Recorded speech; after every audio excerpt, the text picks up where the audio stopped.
Bismillahirrahmanirrahim. Assalamualaikum warahmatullahi wabarakatuh. Waalaikumsalam. Amin ya rabbal alamin. Alhamdulillah. Jadi memang sakit gigi ini termasuk penyakit rakyat juga. Banyak juga itu. Karena banyak. Merakyat Ustaz, merakyat. Ya merakyat. Penyakit gigi ini merakyat. Jadi nggak anak kecil, remaja, dewasa, orang tua gitu seperti itu. Jadi diawali sakit gigi ini macam-macam persoalan, gigi lubang, gigi yang sakit tidak lubang tapi sakit, kemudian gusi yang bengkak, banyak sekali. Tapi intinya kita gabung aja sakit gigi gitu ya. Sakit gigi itu insya Allah kebiasaannya adalah sama marah yang mau dikeluarkan tapi disimpan. Jadi udah jengkel sama seseorang itu sudah mau diomongin tapi nggak dikeluarkan, jadi udah diem, dia memilih diam untuk mengeluarkan. Nah, marah-marah yang tipe yang diam itu lah yang menjadi penyebab awal sakit gigi. Jadi ada yang kadang-kadang cabut giginya sampai giginya ompong masih aja sakit. Bener. Iya, serius. Nah, Jadi kalau ompong sakit apa Ustaz? ya nggak tahu. Orang giginya nggak ada. Tanya yang ompong yang masih sakit pada ompongnya itu. Gitu. Bagi yang nyabut sih seneng-seneng aja, cabut aja. Yang penting kan cabut kemudian bayar dia. Iya, sakit. Iya. Malah bayar ya. Iya. Cuma yang boleh saya, ya bukan boleh, yang saya akan memberikan ilmunya begini. Jadi itu diawali dari marah dalam bentuk apapun. Jadi marah yang pengennya itu kalimatnya itu kalau marah itu nggak enak didengar telinga. Kalau udah marah itu kayak ngucapinnya itu kayak udah mau nginjek, kayak mau begitulah istilahnya. Kalau sekalinya ngomong. Iya, enggak sekali ya, berkali-kalinya. Maksudnya ditahan, sekalinya ngomong gitu maksudnya gitu. Ada yang ditahan sakit gigi, jadi dia nggak marah. Ada yang dia marahnya keluar, tapi masih marah. Nah, tipikal yang sakit gigi itu adalah yang kalau sakit gigi itu yang marahnya ditahan itu hanya sakit gigi. Kalau marahnya yang keluar itu nanti giginya yang berlubang. Oh, berlubang. Jadi bolong. Bengkak. Kalau yang posisi di geraham belakang sama gigi di depan itu sama permasalahannya Pak Ustaz? Oh, posisi giginya. Oh, ini Kalau di geraham mau berlubang dari di depan ya bisa, tetapi itu sangat jarang. Jadi kalau berlubang biasanya di belakang. Geraham sini. Karena fungsi dari gigi geraham itu untuk mengunyah, untuk melumat ceritanya. Jadi kalau orang marah itu maunya yang memaki beneran, ngomong dengan kata-kata kasar, namanya kayak HJJ, ngomong dengan kata kasar atau marah dengan kata kasar atau marah dengan diam. Nah, dua-dua nanti akan dapat sakit gigi sama berlubang. Oh gitu. Iya, cuma kalau HJJ sekarang itu belum berlubang atau belum sakit gigi bener, tunggu aja masa sebentar lagi. Di umur-umur tertentu itu gitu. Ini bukan HJJ aja, tung juga sama maksudnya. Jadi sama, kenapa? Marah itu memang dilarang, itu sumber penyakit nomor 1. Berarti menghindari itu harus bertaubat Ustaz ya? Iya. Harus tobat, kalau sering marah pada siapa, ya minta ampun kepada Allah Ta'ala, minta maaf kepada yang kita sering marah. Kalau sama istri, ya minta maaf sama istri. Kalau sama orang tua, ya minta maaf sama orang tua. Kalau sering sama suami, minta maaf sama suami. Dan itu harus mau, karena kalau enggak ya sama aja. Orang yang dikasih kesempatan sebagai imam untuk dia itu mengatur keluarganya harus dekat kepada Allah tapi tidak dilakukan, dia hanya cuma jengkel melihat keluarganya enggak karu-karuan, tetap itu kena sakit gigi. Walaupun akhirnya giginya dilepas, tetap aja sakit gigi namanya. Atau giginya nggak ada, dokternya biasanya bilang sarafnya yang kena. Pokoknya ada yang dirahan ya saraf. Ustaz, sakit gigi ini penyakit yang istilahnya kalau lagi sakit ke dokter, tapi kalau udah mendingan males ke dokter.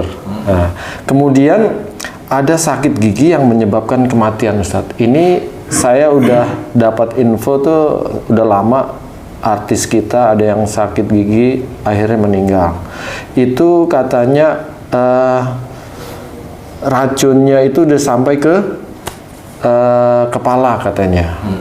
Karena dia berlubang gitu, pokoknya masuklah ke dalam.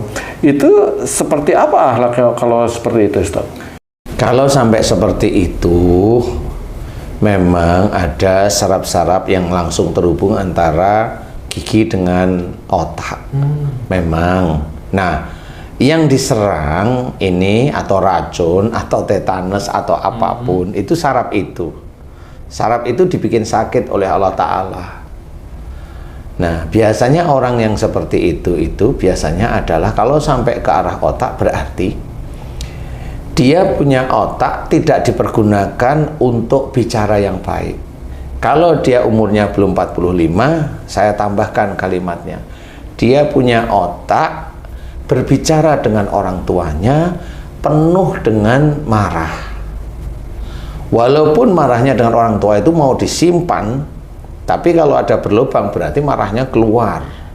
Disimpan, keluar. Disimpan, dikeluarkan.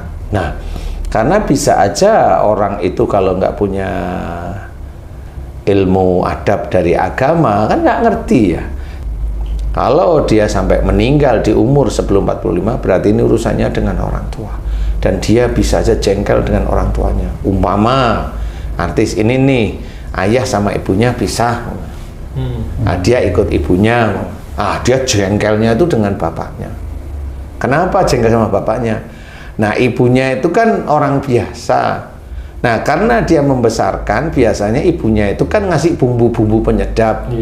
Bapakmu dulu tuh senengannya begini, bapakmu dulunya senengannya begini, kan provokasi. Sakit gigi bisa diawali dari situ, sehingga pada saat dia diceritain oleh ibunya, ini mamanya ya, dia mikir ayahnya itu benar-benar salah, benar-benar kurang ajar, ninggalin ibunya, jadi marah dia benar-benar. Nah, itulah yang marah, kadang-kadang itu juga jengkel diungkapkan. Kalau ketemu sama bapaknya ngomong yang nggak karu-karuan, kalau ketemunya ya manis-manis saja kalau sama ibunya, umpama ya. Tapi kalau ketemu sama ayahnya nggak pernah disyuting, padahal dia marah. Nah, disitulah bisa sakit gigi berlubang sehingga saraf itu sampai ke otak dicengkrem oleh jin, oleh ifrit, oleh dajjal, karena dia tidak menjalankan syariat Islam dengan baik, benar, yaitu tidak hormat kepada orang tuanya. Makanya oleh Allah Ta'ala, ini orang nggak manfaat, diambil aja oleh Allah Ta'ala, kan gitu. Nah, itu karena apa? Agar orang itu dapat pelajaran dari hal tersebut. Nah, kebanyakan orang-orang itu nggak bisa belajar dari situ. Khususnya orang muslim yang patokannya, petunjuknya itu dari Quran, mengakui Quran itu adalah petunjuknya. Wong Allah itu menceritakan wa ma sabakum min musibatin fa bima kasabat saydikum. Apa saja musibah yang kau terima itu disebabkan dari buah tanganmu sendiri. Ini kalau ustadznya itu pintar, buah tangan itu apa? Jelaskan, itu dosa. Itu perbuatan dosa. Perbuatan yang melanggar syariat Islam. Jelaskan. Tapi orang muslim sendiri nggak pernah mau ayat itu dipakai. Jadi kalau dia itu mendapatkan musibah, satu langsung kabur ke dokter, tidur di rumah sakit, atau tidur di rumah sakit luar negeri, biayanya besar. Di titik itulah sebenarnya harus kita ketahui. Orang muslim sendiri nggak nerima loh ayat itu rata-rata. Nggak mau nerima ayat itu. Dia mau nerima kalau ayat itu diberikan orang lain. Tahu nggak kamu musibah itu disebabkan dari buah tanganmu sendiri? Itu untuk orang, nunjuk aja dia orang lain. Tapi pada saat dia mendapatkan musibah, nolak. Nah, itulah yang dikatakan oleh Allah Ta'ala munafik. Siapapun, khususnya orang Islam yang mengaku Quran itu petunjuk, kitab dari Allah Ta'ala. Nah, itu kita harus paham, jangan kita pilih-pilih. Kalau memang musibah itu dari perbuatan kita, ya akui. Bagaimana cara menebusnya? Mohon ampun. mohon ampun. Nah, disinilah sebenarnya banyak. Makanya nanti dilihat banyak orang-orang muslim yang tergelincir karena tidak mau mengakui ayat-ayat yang ada dalam Quran. Tidak semua ayat sih, tapi dia pilih ayat-ayat.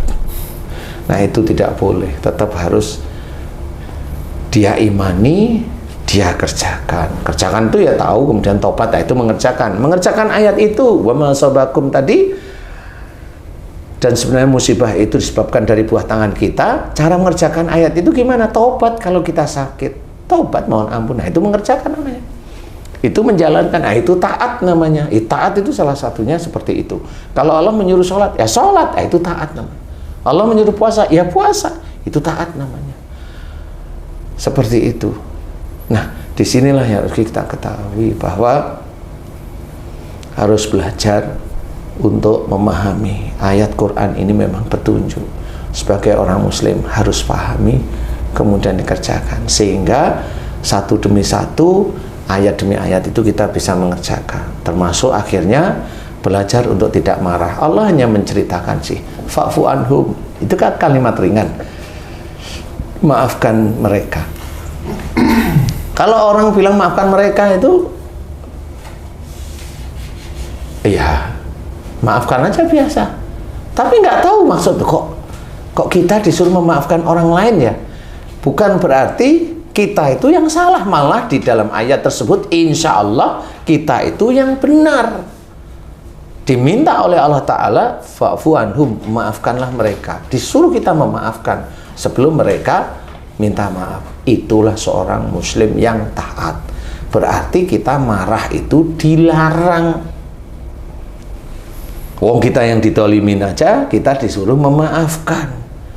Nah, itu istilahnya. Kalau memang kita mau belajar, ya berpikirlah seperti itu. Allah menyuruh memaafkan ya. Padahal yang salah bukan saya. Iya, maafkan aja. Kamu kalau memaafkan, nah itulah namanya taat. Itulah namanya takwa. Lebih bagus lagi, jangan marah. Kan begitu. Makanya takwa salah satunya itu, salah satu unsur takwa itu adalah wa'afinna anin nas, memaafkan kesalahan orang lain. Innallaha yuhibbul muhsin. Jadi berbuat baik, orang yang selalu berbuat baik. Semuanya bahwa itulah yang disukai oleh Allah Ta'ala. Orang yang senantiasa berbuat baik, itu Allah suka.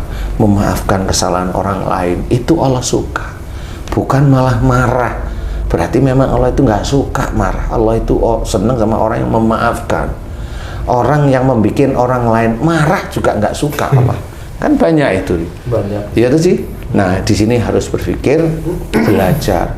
Mamanya saya jadi pegawai, mamanya saya kapro nih. Satu, kan boleh saya kapro. Wong umpamanya saya punya anak buah, neken ke anak buah itu nggak boleh. Karena apa? Bisa marah dia sama saya. Penyebabnya. Iya, kalau mamanya saya dengan atasan, ya kasih tahu yang baik. Bukan berarti kalau atasan tanya, saya seperti, oh ini kayaknya atasan saya itu mau jatuhin saya. Lah kan bergulat, berkutat. Ya akhirnya saya hanya jadi kapro. Nggak bisa naik. Nah, itu salah satu menjadikan gambaran secara nyata, itu Allah sudah menampakkan. Bisa aja akhirnya secara duniawi tidak mendapatkan sesuatu akhirnya. Nah, ini yang harus diketahui. Jangan bikin orang lain marah karena Allah tidak suka. Apapun bentuknya. Kita punya anak buah, saya punya anak buah, banyak. Anak buah saya kan banyak nih di kerjaan. Saya nggak boleh menekan anak buah saya. Siapapun di klinik mamanya. Walaupun saya itu di klinik itu atasan mereka, ya saya harus baik sama mereka. Saya harus baik sama mereka. Nggak bisa tuh saya semena-mena, tuh saya ini, saya minta diladenin. Nggak boleh saya seperti itu. Sombong itu namanya. Nah, itu harus menciptakan bahwa kita itu jangan menjadikan orang lain itu marah karena perilaku kita. Ya memang kalau kita itu songong itu kan kita nggak marah, iya, tapi orang lain kan marah sama kita. Iya benar ya. Nah, itu yang harus belajar. Gimana pun juga caranya, jangan menjadikan orang lain marah. Itu. Nah, itu harus kita jaga sehingga nanti gigi-gigi kita, mulut kita dan sebagainya, termasuk anus dan sebagainya itu aman lah. Itu maksud saya itu. Kita atasan di rumah tangga aja. Jadi intinya begitu. Wallahu a'lam. Nah, tapi kalau mau gimana caranya? Ya tobat kayak tadi ya. Tobat, ya Allah. Diingat-ingat gigi marah sama siapa? Diingat-ingat aja. Oh ya, dulu saya sering jengkel sama orang tua. Oh ya, ini cobalah diam, kemudian mohon ampun. Terus pada Allah, meminta maaf pada orang tua, minta maaf sama istri, minta maaf sama suami. Serius terus-menerus, hilang kok sakit gigi asal tidak berlubang. Ya, kalau yang bengkak, insya Allah kempes. Kapan kempesnya? Insya Allah cepat kalau hatinya tulus. Nggak ada beberapa jam, insya Allah. Seperti itu. Karena apa? Sudah banyak orang yang disembuhkan oleh Allah Ta'ala gara-gara hanya tobat. Tobat ke titik fokus, baru langsung hilang. Ya Alhamdulillah, bersyukur kamu, doamu dikabulkan sama Allah Ta'ala. Seperti itu. Wallahu a'lam.